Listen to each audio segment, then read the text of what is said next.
ए मेरी ज़मीं महबूब मेरे, मेरी नस नस में तेरा इश्क बहे, फीका न पड़े कभी रंग तेरा, जिस मुँह से निकल के खून कहे। तेरी मिट्टी में मिल जावा गुल बन के, मैं खिल जावा, इतनी सी है दिल की आरज़ू। तेरी नदियों में बह जावा, तेरी खेतों में लहरावा, इतनी सी है दिल की आरज़ू। हो हो हो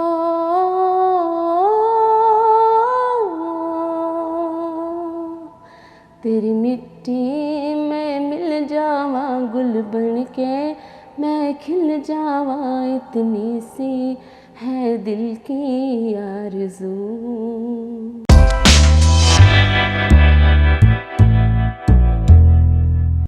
नमस्कार दोस्तों, जहां एक और लाइन ऑफ एक्चुअल कंट्रोल पे भारत और चीन के सैनिक आमने सामने हैं, वहीं दूसरी ओर 15 नवंबर को पाकिस्तान ऑक्युपाइड कश्मीर का एक नॉर्दर्न एरिया है गिलगित बल्तिस्तान। पाकिस्तान एक बहुत बड़ी साजिश के तहत अब उसे अपना 5th प्रोविंस यानी सिंध, पंजाब, बलूचिस्तान और खैबर पख्तूनख्वा के बाद 5वां प्रांत गिलगित बल्तिस्तान को बनाने जा रहा है। 15 नवंबर को इलेक्शंस होने जा रहे हैं गिलगित बल्तिस्तान में, और भारत हमेशा से ये कहता रहा है कि गिलगित बल्तिस्तान हिंदुस्तान, भारत का अभिन्न अंग है। पाकिस्तान ऑक्युपाइड कश्मीर, जिसमें गिलगित बल्तिस्तान भी आता है, वो भारत का अभिन्न अंग है। ऐसे में पाकिस्तान की ये साजिश कहां तक रंग लाएगी ये देखने के काबिल होगा। लेकिन इस सब के बारे में बात करने के लिए हमारे साथ मौजूद हैं ऐसे लोग जो गिलगित बल्तिस्तान से ताल्लुक रखते हैं कहीं ना कहीं, लेकिन फिलहाल वो भारतीय नागरिक हैं। गिलगित बल्तिस्तान से लगता हुआ तुर्तुक का इलाका है, लद्दाख का, पूर्वी लद्दाख का, जो आप अगर देखें जिस तरह से पूर्वी लद्दाख में चाइना और भारत के सैनिक आमने सामने हैं, ऐसे में एक जो यहाँ के जो दो नागरिक हमारे साथ मौजूद हैं जिनका ताल्लुक कहीं ना कहीं गिलगित बल्तिस्तान से है, क्योंकि बहुत सारे लोग अभी गिलगित बल्तिस्तान में हैं। इन 5 गांवों के जहाँ से ये ताल्लुक रखते हैं वो हिंदुस्तान का इलाका है, लेकिन बहुत बड़ी बात है क्योंकि जो इनकी आवाज़ है वो गिलगित बल्तिस्तान के लोगों को बड़ी अच्छी लगती है और वहाँ पर बहुत असर डालती है। मेरे साथ मौजूद हैं अहमद शाह बाल्ती साहब और उनकी बेटी फातिमा, शेरिन फातिमा बाल्ती, जो कि बहुत ही मशहूर गायिका हैं और अपने आप में एक बहुत ही प्रखर आवाज़ हैं, जिनके सामने पाकिस्तान की सेना और पाकिस्तान के जो हुक्मरान हैं उनकी बोलती जो है बंद हो जाती है। बहुत बहुत स्वागत है सर नेशनल डिफेंस में आपका। मैडम बहुत बहुत स्वागत है आपका भी। तो मैं सबसे पहले दर्शकों में सबसे पहले बात करना चाहूँगा अहमद शाह बाल्ती साहब से कि कैसे हमारे जो देश के तुर्तुक, लद्दाख के तुर्तुक इलाके में आप आए, वो कैसे आए और कब आए। जो मैं आज भी देख रहा हूँ कि गिलगित बल्तिस्तान में उधर डरते हैं जो पाकिस्तान के हुक्मरान हैं, जो वहाँ के कट्टरपंथी हैं, वो आपसे क्यों डरते हैं? ये तुर्तुक इलाका जो है वो 1971 में आज़ाद हुए हैं। तो 1971 में आज़ाद होने के बाद पहले तो काफ़ी लोग डर गए थे। एक छोटा गांव था वो तो खाली हो गया था कि भारत का फौज पहुंचने के बाद क्या होगा, ये लोग आदमी खाता है, ये करता है, तो कुछ गांव बहुत सारे लोग भाग भी गया था। तो बाद में जब इधर आने के बाद लोगों को पता चल गया कि इतना जमहूरियत है, इतना हमारे सेवा करता है, फौज भी हमारा सेवा करता है और कोई ऐसे भेदभाव नहीं है कि हमें कुछ ऐसा डर लगने का। तो शुरू में बहुत सारे लोग डर गए थे कि आने के बाद क्या होगा, क्या करेगा। तो अभी लोग को बहुत खुश है कि हाँ, हम खुशकिस्मत है कि हम इंडिया का पार्ट बने। तो उसके बाद सर जब वहाँ गिलगित बल्तिस्तान की अभी जो आपने शुरू में आपने इलेक्शन की बात किया, तो वो इलेक्शन एक दिखावा इलेक्शन है क्योंकि हमारे जैसे कि हमारे नुब्रा वैली है, नुब्रा वैली में हमारे कुछ ज़्यादा से ज़्यादा 12,000 13,000 वोटर है, तो उसके लिए एक एमएलए दे रखा है हिंदुस्तान हुकूमत ने। और ये 2-2.5 लाख की आबादी जो लद्दाख करगिल के लिए हमारा एक एमपी दे रखा है।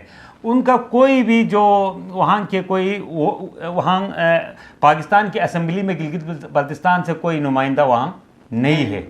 तो लोग चाहते हैं कि गिलगित बल्तिस्तान वाले ज़्यादा गिलगित बल्तिस्तान और पाकिस्तान को तो बिल्कुल नहीं चाहता है, क्योंकि 80% लोग पाकिस्तान को नहीं चाहते हैं। मगर हम ये नहीं कह सकते कि वो इंडिया को चाहते हैं, है ना सर, क्योंकि अब उनको यहाँ की हकीकत मालूम नहीं है। कभी कभार बीच बीच में यहाँ कोई वीज़े पे आते हैं तो वो लोग को कहते हैं कि हाँ वाकई में यहाँ आप लोगों को जमहूरियत है, यहाँ वाकई में आप लोगों को यहाँ आप लोगों को आज़ादी है, आप लोगों को हक हुकूक मिल रहा है।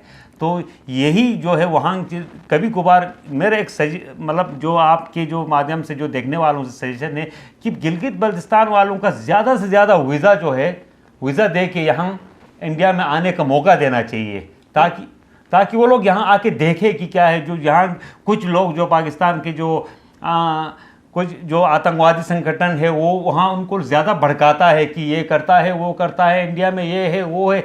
तो ये एक बार यहाँ किनारे से कभी तूफान का अंदाज़ नहीं होता है ना सर, तो उनको ज़्यादा से ज़्यादा वीज़ा देना चाहिए। और दूसरी बात है सर, क्योंकि जब 71 की लड़ाई हो गए थे तो कुछ लोग पहले भी बताया मैंने आप लोग, कुछ लोग भाग गए वहाँ कि हिंदुस्तान की आर्मी आके क्या करेगा। कुछ लोग वहाँ कराची में, कोई लाहौर में, कोई उधर काम करने के, कोई फौज में था, कोई बिजनेस कर, कोई पढ़ने के लड़का गए थे, वो लोग वहीं के वहीं रह गए। कोई ऐसे घर नहीं है तुर्तुक में जो कोई न कोई सदस्य वहाँ ना हो, किसी का बाप, किसी का बेटा, किसी का बहन, किसी का हस्बैंड इधर है, शोहर ये बीवी उधर है, किसी का मतलब ऐसे हर घर का जो घर से जो डिवाइड हो रखा है।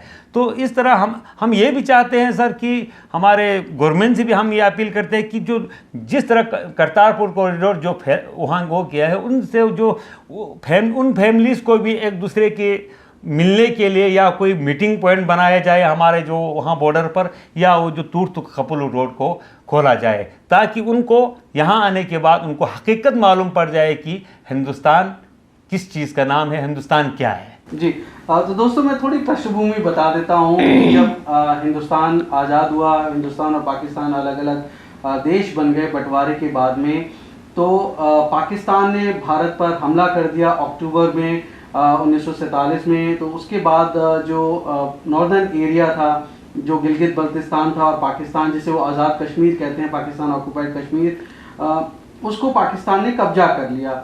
हमारी सेना से पहले वो उस एरिया पे उन्होंने कब्जा कर लिया। तो अब क्या हुआ कि जो बहुत समय तक तो वो गिलगित बल्तिस्तान को अपने पास ही लगे रहे, जो उनका एडमिनिस्ट्रेटिव एरिया था वो उनके अंडर में था, पाकिस्तान की सेंट्रल गवर्नमेंट थी। लेकिन बाद में जो 1949 में अप्रैल में उन्होंने उसको अलग कर दिया, आज़ाद कश्मीर को अलग मानना शुरू कर दिया नॉर्दर्न एरिया को, और इधर इनको मानना अलग शुरू कर दिया। अब देखिए क्या होता है कि पाकिस्तान ऑक्युपाइड कश्मीर के जो लोग थे वो पाकिस्तान के समर्थन में है, इसके बारे में तो बिल्कुल कोई सच्चाई है नहीं, क्योंकि वहाँ भी बहुत आज़ादी की मांग उठती है भारत में। वो चाहते हैं कि वापस विलय हो जाए, हमारा असली जम्मू एंड कश्मीर है उसके साथ मिल जाएं। तो ऐसे में गिलगित बल्तिस्तान के लोग तो बहुत ज़्यादा करीबी हैं भारत के लोगों के साथ में, खास करके जो हमारे जम्मू कश्मीर के लोग हैं उनके साथ में। तो अब क्या हुआ 2019 में देखें अगर आप, तो जो जनवरी 2019 में पाकिस्तान के चीफ जस्टिस हैं सुप्रीम कोर्ट के, उन्होंने ये ऐलान कर दिया कि जो पाकिस्तान का जो ऑक्युपाइड कश्मीर का गिलगित बल्तिस्तान एरिया है वहाँ पर इलेक्शन हो सकते हैं, यानी कि जो पॉलिटिकल राइट्स हैं, कोई 12 लाख लोग वहाँ पर रहते हैं, उनको पॉलिटिकल राइट्स देने के लिए जो है इलेक्शंस की बात हो गई। तो अब ऐसे में बड़ा एक सवाल उठता है कि जब भारत कहता रहा है कि ये सोवरेनिटी भारत की संप्रभुता का मुद्दा है और ये भारत का अभिन्न अंग है जिस पे पाकिस्तान ने गैर कानूनी तौर पे कब्जा किया हुआ है, कोई 78,114 स्क्वायर किलोमीटर का एरिया पाकिस्तान के कब्जे में है, और जिसमें से 1963 में मार्च में चीन को उन्होंने कोई 5,000 से ऊपर का एरिया उनको चीन को दे दिया। जो कि पूरी तरह से गैरकानूनी था। अब देखिए क्या हुआ कि 2009 से चीन जो है वहाँ पर चाइना पाकिस्तान इकोनॉमिक कॉरिडोर बना रहा है। तो जो गिलगित बल्तिस्तान है, काराकोरम हाईवे जो कि एक तरह से आप समझ लीजिए कि चीन का एंट्री पॉइंट है, मतलब गेटवे है एक तरह से, जो सीपैक का गेटवे है गिलगित बल्तिस्तान। तो बड़ा अहम हो जाता है जब भारत ने अपना लद्दाख को यूटी करार दे दिया, तो चीन को बिल्कुल पसंद नहीं आया और तब से ही चीन ये कोशिश करने में लगा है कि कैसे भी भारत को भड़काया जाए। अब यहाँ क्या हुआ, 1971 की लड़ाई हुई। तो 1971 की जब लड़ाई हुई, जैसा कि अहमद शाह बल्ती साहब ने बताया कि एक 5 गांव थे जो भारत में आ गए 1900, यानी कि भारतीय सेना ने उनको पाकिस्तान से आज़ाद करा लिया एक तरह से। और तुर्तुक उन 5 गांवों के लोग जो तुर्तुक इलाके के हैं, वहाँ पर लगभग 9000 लोग जो हैं वो हमारे एरिया में हैं, लेकिन उनके कुछ रिश्तेदार पाकिस्तान के अलग अलग हिस्सों में अलग अलग अभी भी वहाँ पर रह रहे हैं। तो अब जैसे अहमद शाह बल्ती साहब कह रहे हैं कि इन लोगों को जो है कहीं ना कहीं मीटिंग पॉइंट होना चाहिए, और भारत की जमहूरियत से जो यहाँ प्रजातांत्रिक तरीके से सरकार चलती है, डेमोक्रेसी है, उससे वो इतने इम्प्रेस्ड हैं, वो चाहते हैं कि वहाँ के जो लोग हैं उनको फ्री यहाँ पर आएँ, और एक कोई जैसे करतारपुर कॉरिडोर बना है बिल्कुल वैसे ही जो तुर्तुक खपलू एरिया, तुर्तुक खपलू रोड है, वहाँ पर कहीं ना कोई ऐसा कॉरिडोर बना दिया जाए जिससे दोनों लोग मिलते रहें। पर मैं आपको बताऊं कि जो भारत का संप्रभुता की बात है, भारत का हिस्सा है ये बहुत ही महत्वपूर्ण है कि जो इनकी भावनाएं हैं वो ठीक है, लेकिन पाकिस्तान जिस तरह से वहाँ 15 नवंबर को इलेक्शन कराने की साजिश रच रहा है वो पूरी तरह से गैर कानूनी है। चीन की शय पर वो ये कर रहा है। मैं इसके बारे में बाल्ती साहब से अभी बात करूंगा, और ये भी बात करूंगा कि भारत की जमहूरियत कितनी महत्वपूर्ण है। जो वहाँ गिलगित बल्तिस्तान में लोग रह रहे हैं उनको पूरी हकीकत पता लगना चाहिए, क्योंकि जो शेरिन फातिमा बल्ती हैं वो यहाँ हिंदुस्तान में पैदा हुई हैं, और आप देखिए कितनी ज़बरदस्त गायिका हैं, और वहाँ के लोग इनको she is a rage amongst the young population of Gilgit Baltistan. Hindustan में रहती हैं, यहाँ गाती हैं, इतने ज़बरदस्त फ़ैन हैं, आप मानिए इस बात को। मैं उनसे भी गुजारिश करूँगा कि थोड़ा हमें गा के सुनाएं। पर उससे पहले मैं अहमद शाह बाल्ती साहब से पूछता हूँ कि जो आप कह रहे हैं कि भारत की जमहूरियत जो है, डेमोक्रेसी जो है वो इतनी महत्वपूर्ण है, जरा एक दो इंस्टेंसेस बताइए कि भारत की जमहूरियत, भारत की फ़ौज कैसे पाकिस्तानी सेना से अलग है। एक देखिए सर, एक 47 साल के बाद एक माँ और बेटी का मुलाकात हो गई हमारे इलाके में। बड़े मुश्किल से बेचारी को वीज़ा मिली थी, तो यहाँ आने के बाद जब एक काफ़िला हम लोग उसको रिसीव करने के लिए गए, वहाँ कोई 30-40 किलोमीटर दूर, तो वहाँ आने के बाद तो जब यह काफ़िला जा रहा था तो हमारे जो नोबरा की जो ब्रिगेड कमांडर साहब का जो गाड़ी जा रहे थे, तो उसने साइड दे दिया कि वो काफ़िला जाने तक। तो वो लड़की पूछ रही थी कि वो कौन है, तो ये हमारे ब्रिगेड कमांडर साहब है कि हमारे जो काफ़िले को साइड दे रहा है। तो वो हैरान हो गई कि देखो हमारे वहाँ अगर ब्रिगेड कमांडर साहब वहाँ से गुजरे तो कोई भी ट्रैफिक वहाँ से चलना नहीं देता है। तो मेरा कहने का मतलब ये है सर कि वहाँ के लोगों को यहाँ आने का मौका देना चाहिए और वीज़ा फ्री करना चाहिए, या तुर्तुक खपलू रोड खोल के गिलगित बल्तिस्तान वालों को यहाँ का हकीकत दिखाने के लिए उनको ज़्यादा से ज़्यादा यहाँ आने का मौका देना चाहिए, ताकि वो लोग इस हिंदुस्तान का जो जमहूरियत जो है, वो हकीकत जो है वो देख ले। देखिए, तो यही मेरा कहना है सर। इतनी बड़ी बात बताई अहमद शाह बाल्ती साहब ने कि माँ और बेटी को मिलने के लिए जब वीज़ा मिला और वो दिल्ली के रास्ते जब जा रहे थे नुब्रा वैली से होते हुए, तो भारतीय सेना के, इंडियन आर्मी के एक ब्रिगेडियर कमांडर साहब थे, उन्होंने अपनी गाड़ी साइड लगा ली और 50 गाड़ियों का काफिला जो चल रहा था उनको साइड देने के लिए कि साहब आप पहले निकलिए। और यही वो पाकिस्तान आर्मी अगर होती तो कह रहे हैं कि वहाँ पर तो वो पूरे काफिले को रुकवा देते, चाहे 1 घंटा लगता चाहे 2 घंटा लगता, पहले वो जाते और उसके बाद काफिले को निकलने देते। तो ये अंतर है भारत और पाकिस्तान में। जब फौज में इतना अंतर है तो आप सोचिए जो सिविलियंस है वहाँ तो इतनी आज़ादी है हिंदुस्तान में। तो मैं ये जानना चाहता हूँ कि कैसे जो गिलगित बल्तिस्तान के लोग हैं अभी क्या आज़ादी की वहाँ पे कुछ मांग उठ रही है, नहीं उठ रही है? अब देखिए सर, गिलगित बल्तिस्तान वाले अभी इस टाइम जो गिलगित ख़ास कर जो शिया मुस्लिम पर जो वहाँ जो गुजर रहा है, जो हो रहा है, वो तो आप सब जानते हैं, हर कोई मीडिया जानते हैं, हर कोई जानते हैं। तो उनको अभी मैंने आपको बताया कि हकीकत पता नहीं है कि हिंदुस्तान में क्या है, हिंदुस्तान में किस चीज़ का जमहूरियत है। कुछ लोग जो गलत प्रोपेगेंडा जो वो करता है, वो जो 100 में से अगर 99 में से, क्योंकि हर कोई वो तो नहीं होता, किसी इतना 100 करोड़ के देश में कोई न कोई बाई का झगड़ा होता है, कोई ये होता है, कोई वो छोटा छोटा झगड़ा होता है, तो वही 1% अगर गलती हो तो वो वहाँ पहुँच जाता है। वो लोग जो मजहबी कट्टरपंथी जो है, जो जैसे कि मिलिटेंसी ग्रुप जो है, हाफिज सईद का नाम लेता हूँ मैं, वो वहाँ पहुँचे। मत जो अच्छा करता है, जो यहाँ की जो 99% जो अच्छाई है वो वहाँ तक पहुँचता नहीं है। तो ये वहाँ पहुँचने के लिए हम भी वो करना चाहिए, क्योंकि और एक बात सर कि हमारे जो तुर्तुक इलाका है, वो किसी को भी मतलब मालूम नहीं है कि गिलगित बल्तिस्तान का कोई 5-6 गांव इंडिया में है। तो मोदी जी लाल किले से कहता है कि गिलगित बल्तिस्तान, अमित शाह जी कहते हैं गिलगित बल्तिस्तान। अब गिलगित बल्तिस्तान का 5 गांव इंडिया में है, वो वहाँ उनको विजिट करना चाहिए, वहाँ देखना चाहिए, वहाँ उनके हालात पूछना चाहिए सर। ये भी हमारा मांग है। अहमद शाह बल्ती साहब नंबरदार रहे हैं वहाँ पर उससे पहले मैं बात करना चाहता हूँ शेरिन फातिमा बल्ती से, जो कि एक बहुत ही प्रखर गायिका हैं। उनको स्टेट अवार्ड मिला है, बल्ती में गाती हैं और वो हिंदी भी जानती हैं। मैं आपको बताऊं, बहुत अच्छी हिंदी बोलती है, लद्दाख की हैं जबकि। लेकिन मैं उनसे गुजारिश करता हूं कि पहले वो बताएं कि कैसे जो यंग जनरेशन है गिलगित बल्तिस्तान की, क्या वो भी आज़ादी चाहती है, क्या चाहते हैं कि जो पाकिस्तान का जो गैर कानूनी कब्जा है उससे आज़ाद होएं? जी, मैं यही कहना चाहती हूँ कि मैं एक बल्ती कौम से ताल्लुक़ रखती हूँ। तो मुझे मैंने जो अपने हिंदुस्तान में जो मुझे लोगों ने इज़्ज़त दिया है, प्यार दिया है, मैं बहुत बहुत शुक्रिया कहना चाहती हूँ उनको। तो मैं यही गिलगित बल्तिस्तान के जो यंग जनरेशन है, मैं उनको यही बोलना चाहती हूँ कि अगर आप मतलब यहाँ अगर हमारे हिंदुस्तान को आप चाहते हैं, या जैसे कि अपने सोच होते हैं कि वो जहाँ वहाँ अपने देश में रहे या हमारे देश में आए, तो मैंने एक स्टेटमेंट भी दिया था पहले। तो उसमें बहुत सारे लोग, मेरे जो वहाँ के लोग हैं जो मुझे बहुत प्यार करते, वो लोग बहुत नाराज़ हो गए थे मेरे से।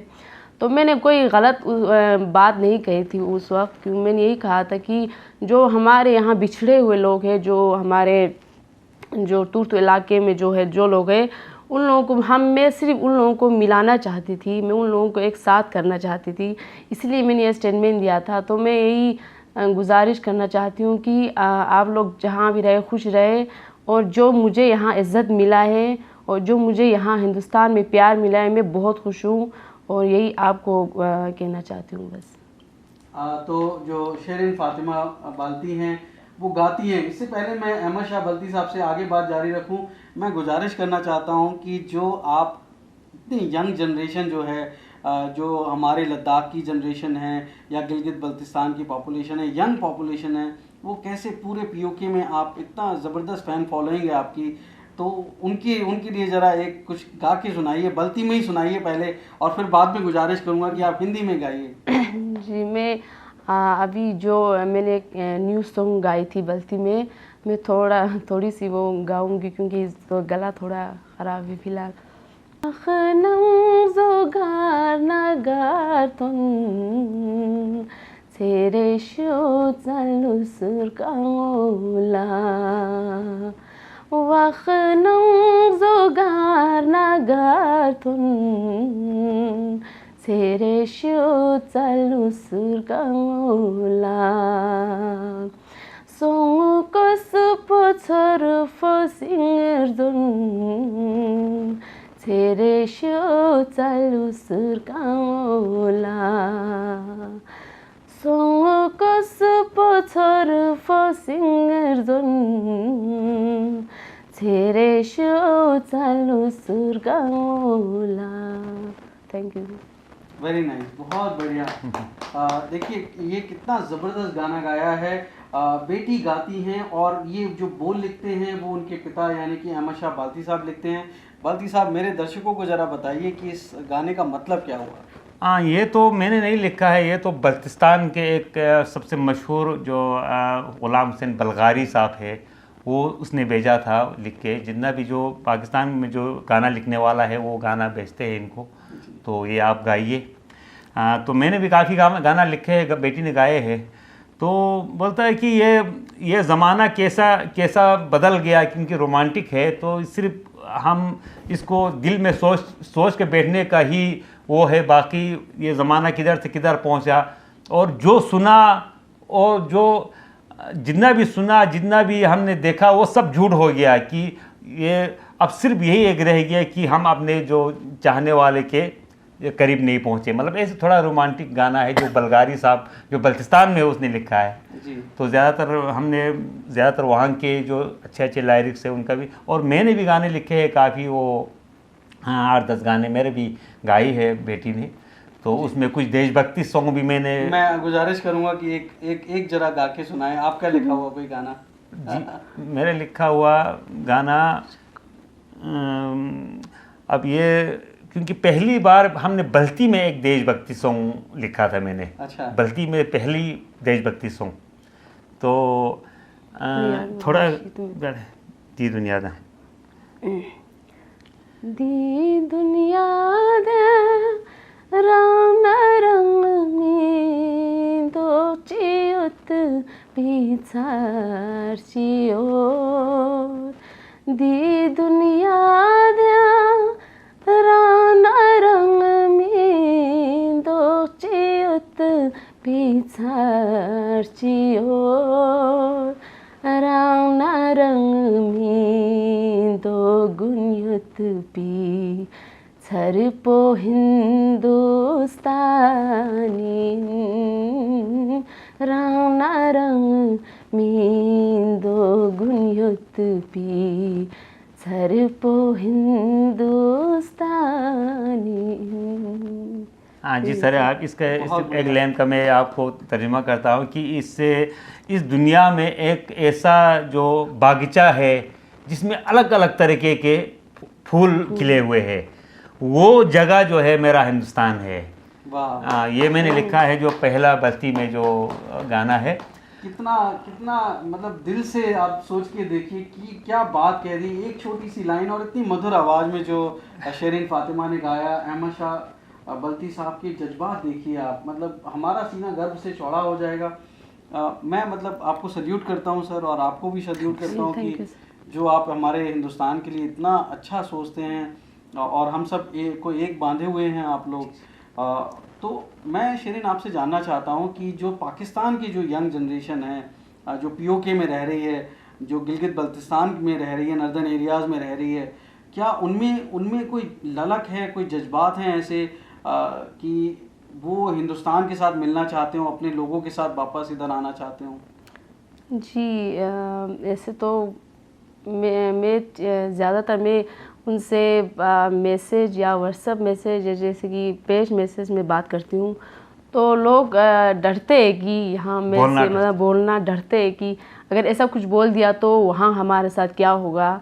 तो मैंने जो यहाँ बोला, जो उन लोगों को इतना हिम्मत वहाँ नहीं मिलता है, क्योंकि मुझे यहाँ पर मैंने जो एक बयान दिया था तो मुझे यहाँ हमारे लोगों ने बहुत सपोर्ट किया था, मुझे बहुत गालियाँ भी दी, तब भी मुझे लोग यहाँ के लोग जो मुझे बोला कि कोई बात नहीं, आप हम आपके साथ हैं, ऐसे बोल के यहाँ सपोर्ट मिलते हैं मुझे। तो वहाँ पर कोई अगर मेरे साथ ऐसे कोई बात किया होगा तो वो मतलब डरते हैं सर। उस टाइम सर मैं एक बात आपको शेयर करना चाहता हूँ, मुझे याद आ गया जब ये पूरा हंगामा मच रहा था, जो उसको शेरिन को वहाँ से पिछले साल जो आपने कमेंट्स देखना, तो उस बीच में एक वहाँ के एक जो FM चलाने वाला एक बंदा है, मैं फ़िलहाल नाम तो नहीं लूँगा, उसने एक पोस्ट लगाया था फेसबुक पे। तो उसने लिखा था कि देखो भाई, एक तो ये शेरिन फातिमा का अपना जज्बात है कि वो बल्ती कौम से प्यार करते हैं, और जो हम चाहते हैं वो हम भी बोलते हैं कि हाँ पाकिस्तान को, इंडिया को ये देता है, वो देता है, वो बोलता है, हमारे कुछ लोग भी बोलता है, तो ये हम बोलता है। तो और दूसरी बात है कि बोला कि हम यहाँ 10-12 लाख लोग हैं, तो कभी इस्लामाबाद में जैसे कि शेरिन फातिमा को मंच मिला, ऐसा मंच मिला आप पाकिस्तान बल्तियों को? तो शेरिन वहाँ 9,000 लोग हैं 100 करोड़ की देश में, इसलिए शेरिन फातिमा को मंच मिला, तो गिलगित बल्तिस्तान के लिए ये शर्म की बात है।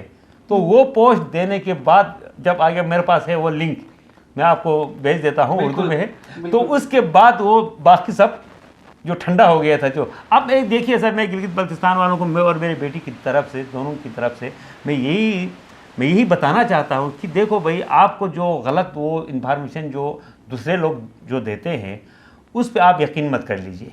क्योंकि अगर देखो, मैंने पहले भी आपको एक शेर का वो सुनाया था कि किनारे से कभी तूफान का अंदाज नहीं होता। आप अंदर आके देख लीजिए, अंदर इंशाल्लाह हमारे हुकूमत से रिक्वेस्ट है कि उनको अंदर आने दीजिए, देखने दीजिए। तो और उनसे रिक्वेस्ट करता हूँ कि आप आइए और देखिए हम किस तरह यहाँ बैठे हैं। हम देखो हम एक दूर दराज गाँवों से है, गरीब घराने से है, तो वहाँ से वहाँ इतना खर्चा करके बुला करके यहाँ हमें इज्जत दे के इतने अच्छे होटल में रखी। क्योंकि ये प्रोपेगेंडा नहीं है सर, ये वो नहीं है, ये हकीकत है कि हम देखो कि ये हकीकत पूरी दुनिया को पता लगना चाहिए। और मैं समझता हूँ कि जो मैं ये वीडियो बना रहा हूँ, इसको आप ज़्यादा से ज़्यादा लोगों तक शेयर करिए। और जो शेरिन फातिमा बल्ती का जो यूट्यूब चैनल है, उसका लिंक मैं ज़रूर अपने इस वीडियो के डिस्क्रिप्शन में दूंगा, और ट्विटर सर, और ट्विटर का भी मैं दूंगा। मेरी गुजारिश है कि आप उसको भी ज़रा शेयर करिए, सब्सक्राइब करिए फातिमा के चैनल को। और ऐसी आवाज़ जो हमारे हिंदुस्तान के लोगों के लिए जो एक एकता का सबब है, और जो गिलगित बल्तिस्तान के लोगों तक अपनी बात पहुंचाती हैं, उनकी आवाज़ को एक तरह से उठाती हैं, उस जज्बात को ज़रा फैलाइए, क्योंकि ये बहुत ज़रूरी है। ये ना सिर्फ हिंदुस्तान के लोगों के लिए ज़रूरी है, हमारी जमहूरियत के लिए ज़रूरी है, बल्कि जो गिलगित बल्तिस्तान की जो दबी हुई कुचली हुई आवाज़ है, जिसको पाकिस्तान की हुकूमत, पाकिस्तान की जो सेना है वो दबाए बैठी है, उस आवाज़ को ज़रा उठाने का काम करिए। इतना तो हम कर ही सकते हैं। इस वीडियो को 120 करोड़ के, ये हमारा देश है, तो कोई 10-20 हज़ार लाइक्स अगर इस वीडियो को मिलते हैं तो कोई बहुत बड़ी बात नहीं है। इसके बाद मैं आगे बात करता हूँ अहमद शाह बल्ती साहब से कि जो अगर चीन एक तरह से देखें, आपके पूरे गिलगित बल्तिस्तान पे अब कब्जा कर लिया है, कहते हैं कि चीनी सैनिक भी वहाँ पे आने लगे हैं, और सीपैक को लेके तो पूरा वहाँ के जो पूरे ना सिर्फ ज्योग्राफी बल्कि जो वहाँ का सिस्टम है वो भी बदल रहा है। आप देखिए सर, ये बिल्कुल गिलगित बल्तिस्तान की जो बल्ती सकाफत जो है, जब शुरू में जब ये बुद्धिज़्म था, हमारे जो गिलगित बल्तिस्तान पूरा बौद्ध धर्म का मानने वाला था, तो उसके बाद सईद अमीर अली हमदानी अलैहि रहमा जब आके जब वहाँ उनको मुसलमान में जो वो किया, मुसलमान कन्वर्ट किया, तो उसके बाद उन लोगों ने सबसे पहले जो है वो जो हमारा जो स्क्रिप्ट है, जो बोटी ये लैंग्वेज है, जो बुद्धिस्ट लिखने वाला स्क्रिप्ट है, उसको हटा दिया क्योंकि वो धर्म से जुड़ा हुआ था। तो उसके बाद अरबी और फारसी को ज़्यादा वहाँ बल्तिस्तान में इस्तेमाल किया, नहीं उर्दू और फारसी को। तो उर्दू फारसी ने तो ऑलरेडी जो गिलगित बल्तिस्तान का जो बल्ती कल्चर जो है वो लगभग ख़त्म कर दिया है, बिल्कुल मतलब 50% जो है वो उर्दू और फारसी का वो बन गया है। अब चीना आके अब वो सब कंप्लीट ख़त्म करने का ये जो प्लान जो है वो गिलगित बल्तिस्तान को बना रहा है। तो गिलगित बल्तिस्तान में भी कोई बहुत सारे लोग हैं, कुछ जेल में है, कोई इसको आवाज़ उठाने वाला है, काफ़ी लोग हैं। मगर यहाँ सर मैं आपको एक हकीकत बताऊँगा आपको। जी बिल्कुल बताएं। ये बताऊँगा कि हिंदुस्तान में ज़्यादा सेकुलर है ना सर, ये हमारा हिंदुस्तान के नुकसान हो रहा है, ज़्यादा सेकुलर। जैसे कि मैं आपको एक मिसाल दे दूँगा कि मैं एक आतंकवादी हूँ और मैं देश के ख़िलाफ़ काम करता हूँ, हर किसी को पता है, पुलिस को पता है, इंटेलिजेंस एजेंसीज को, हर किसी को पता है। मगर जब उनके पास मैं अगर कोई प्रूफ नहीं देगा ना सर, तो वो मुझे कुछ नहीं कर सकता। यकीन है कि हर किसी को, मगर वहाँ ये नहीं है। जब थोड़ा किसी पे शक हो जाएगा तो वो ये प्रूफ का चक्कर नहीं है। दोस्तों देखिए आपकी किस तरह के जज्बात हैं जो अहमद शाह बल्ती साहब के हैं और शेरिन फातिमा बल्ती के हैं। एक बहुत बड़ी आवाज़ है गिलगित बल्तिस्तान के लोगों के लिए, हिंदुस्तान में रहते हैं, लेकिन गिलगित बल्तिस्तान की जो घुटी आवाज़ है उसको कम से कम वो साफ गले से कह सकते हैं।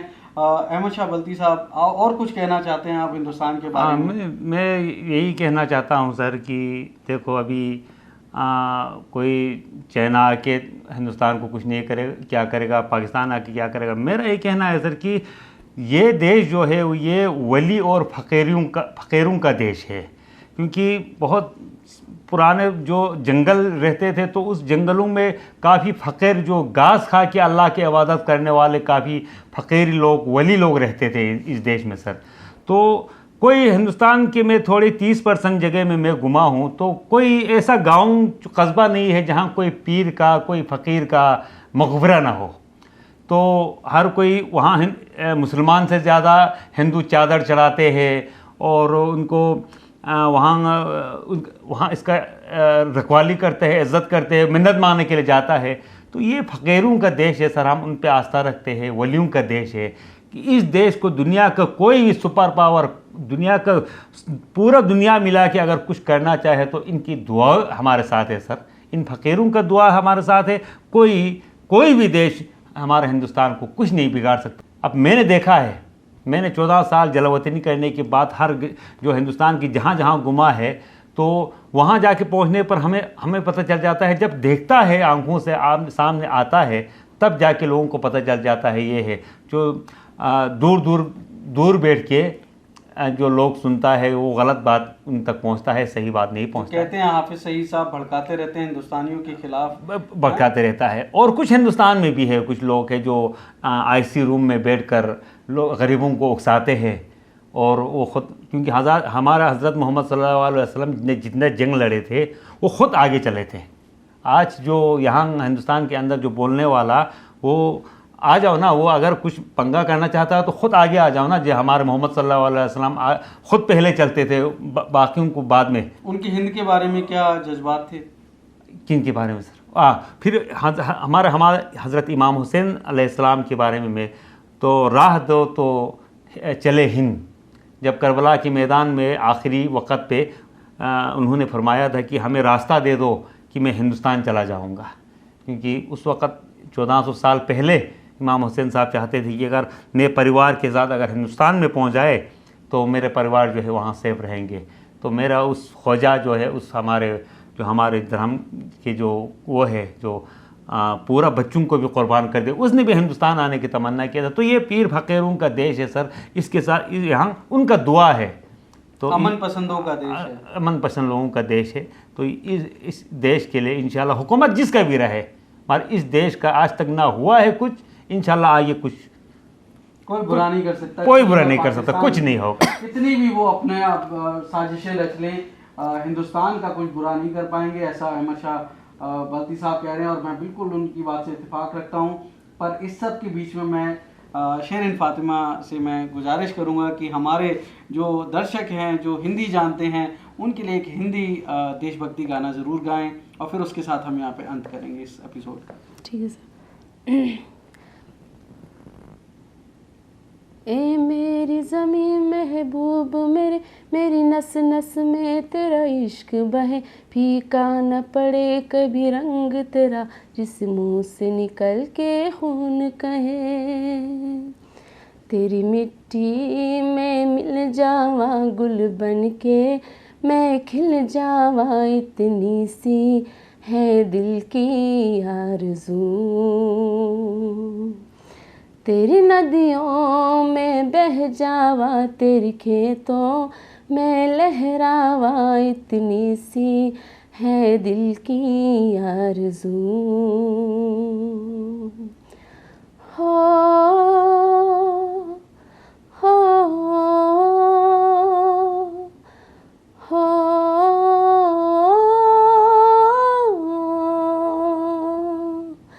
तेरी मिट्टी में मिल जावा गुल बन के, मैं खिल जावा, इतनी सी है दिल की आरज़ू। Thank you. बहुत बढ़िया, थैंक यू शेरिन। इतने ज़बरदस्त मधुर आवाज़ और इतने ज़बरदस्त जज्बात जो हमारे लोगों के हैं, जो गिलगित बल्तिस्तान की घुटी घुटी आवाज़ को एक साफ गला दे रही है शेरिन फातिमा। ऐसी आवाज़ को बड़ा सलाम करता हूँ मैं। और ये जज्बात जो अहमद शाह बल्ती साहब के हैं, जो हमारे देश में रहते हुए गिलगित बल्तिस्तान के लोगों की वो आवाज़ बन रहे हैं, मैं उनका भी शुक्रिया अदा करता हूँ। दर्शकों, बहुत महान देश है हमारा भारत देश, और जो ऐसे देश में हमारे जो लोग हैं जो कह रहे हैं साफ साफ कि देखिए गिलगित बल्तिस्तान के लोगों, पाकिस्तान में रह के घुट घुट के जीने से अच्छा है कि आप अपनी आवाज़ उठाओ। मैं ये मानता हूँ कि भले ही वो ये खुले तौर पे ना कह पा रहे हों, लेकिन जज्बात ज़रूर उनके हैं कि वो अपने लोगों से मिलें, साथ में रहें। जो पाकिस्तान ने अवैध रूप से पाकिस्तान ऑक्युपाइड कश्मीर पर और गिलगित बल्तिस्तान पर जो कब्जा किया हुआ है, उस जगह को वापस, जो हमारा असली जम्मू एंड कश्मीर है, उसके साथ वापस मिलाया जाए। ऐसा मुझे भरोसा है हमारी सरकार पे और हमारी फ़ौजों पे कि एक ना एक दिन ज़रूर आएगा जब गिलगित बल्तिस्तान और पाकिस्तान ऑक्युपाइड कश्मीर वापस हमारे भारत के जम्मू कश्मीर के साथ मिल पाएगा और भारत का अभिन्न अंग होगा। और मैं समझता हूँ कि इतना जो प्यार दिया दर्शकों आपने नेशनल डिफेंस को, थोड़ा सा और प्यार दीजिए। जो आवाज़ है हमारी शेरिन फातिमा जी की, उनकी आवाज़ को ज़रा पूरी दुनिया तक पहुँचाइए। 120 करोड़ लोगों का देश है हमारा, 10-20 हज़ार लाइक्स तो बनते ही हैं इस वीडियो पे। साथ साथ जो मैं शेरिन फातिमा का जो YouTube का लिंक है वो भी मैं डिस्क्रिप्शन में दे रहा हूँ। एक बार फिर से गुजारिश करता हूँ कि उनके चैनल को, भले ही मेरे नेशनल डिफेंस को आप सब्सक्राइब करें या ना करें, पर उनके चैनल को ज़रूर सब्सक्राइब करिए।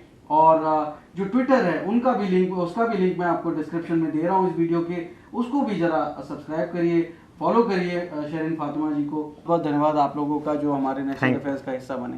जी, thank you. Subscribe and press bell icon. Never miss another update.